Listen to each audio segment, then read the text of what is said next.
একই করদাতাদের ওপর বারবার করের বোঝা বাড়িয়ে রাজস্ব বৃদ্ধির নীতি খুব সম্ভবত টেকসই পদ্ধতি নয়। আধুনিক কর প্রশাসনের উদ্দেশ্য শুধুমাত্র বেশি কর আদায় নয়, বরং বেশি সংখ্যক মানুষকে স্বেচ্ছায় কর প্রদানে উৎসাহিত করা।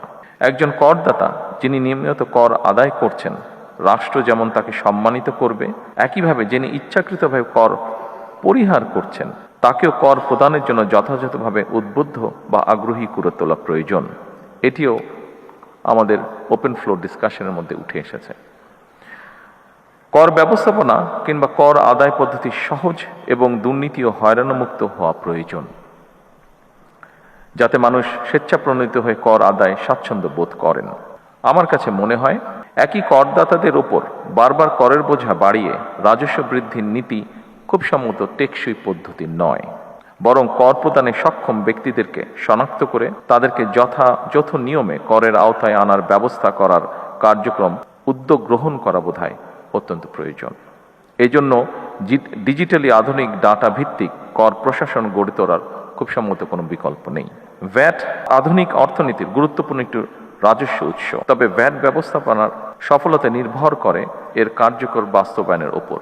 ভ্যাট প্রশাসনের জটিলতার কারণে যাতে ব্যবসা বাণিজ্য বাধাগ্রস্ত না হয় সেটিও আপনাদেরকে কষ্ট করে নিশ্চিত করা প্রয়োজন। কাস্টমস, ভ্যাট কিংবা ট্যাক্স আদায় শুধু এনফোর্সমেন্টের বিষয় নয়, বরং রাজস্ব ব্যবস্থাপনার উপরে ভ্যাট ট্যাক্স দাতাদের আস্থা ও বিশ্বাসের সম্পর্ক তৈরি হলে রাজস্ব আহরণ অনেক সহজ হয়ে যায়। সুতরাং দক্ষ ব্যবস্থাপনার মাধ্যমে জাতীয় রাজস্ব বোর্ডকে এমনভাবে গড়ে তোলা প্রয়োজন যেখানে মানুষ এই প্রতিষ্ঠানকে ভয় না করে বরং বিশ্বাস করবে। আমি আশা করি দেশের স্বার্থে আপনারা এনবিআরকে জনগণের আরও বিশ্বস্ত এবং আস্থাভাজন প্রতিষ্ঠানে পরিণত করতে সক্ষম হবেন। ব্যক্তি স্বার্থের চেয়ে প্রতিষ্ঠান তথা সবার আগে দেশের স্বার্থ রক্ষা করা প্রয়োজন। ইন্টারিম গভর্নমেন্টের সময় এই ডিপার্টমেন্টে একটি ঘটনা ঘটেছিল। ঘটনাটিকে আমরা দুঃখজনক ঘটনা বলে অভিহিত করতে চাই। আমরা চাই, আমি আগেই বলেছি, সরকার চায় সকলকে সাথে করে নিয়ে বাংলাদেশকে গড়ে তুলতে। প্রত্যেকটি মানুষের কন্ট্রিবিউশনকে সম্মানের সাথে দেখতে চায় সরকার। সমস্যা আছে, সমস্যা থাকবেই। আমরা আলোচনা করে ধীরে ধীরে সমস্যার সমাধান বের করার চেষ্টা করব। আমি এনবিআরে যেই দুঃখজনক ঘটনাটি ঘটেছিল, যদিও ওপেন ফ্লোর ডিসকাশনে আমি বলেছি, তারপরেও আবারও বিষয়টি আমি উল্লেখ করতে চাই। আমরা চাই সরকারে দায়িত্বে যারা আছেন, সরকারের বিভিন্ন কর্মকর্তাবৃন্দ, আমরা চাই আপনারা নিরাপদে স্বস্তি নিয়ে আপনারা দেশ গঠনে কাজ করুন।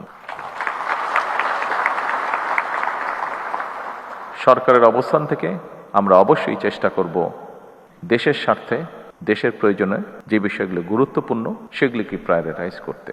আসুন আমরা যে কোনো ধরনের বিশৃঙ্খলাকে পরিহার করার চেষ্টা করি এবং সেজন্য যদি সরকার প্রয়োজন মনে করে, অবশ্যই সরকার ভবিষ্যতে যাতে এই ঘটনাকে পরিহার করা যায়, বর্তমানে যাতে সকলকে স্বস্তিতে কাজ করার পরিবেশ করে দেওয়া যায়, তার জন্য প্রয়োজনীয় পদক্ষেপ সরকার গ্রহণ করবে ইনশাআল্লাহ।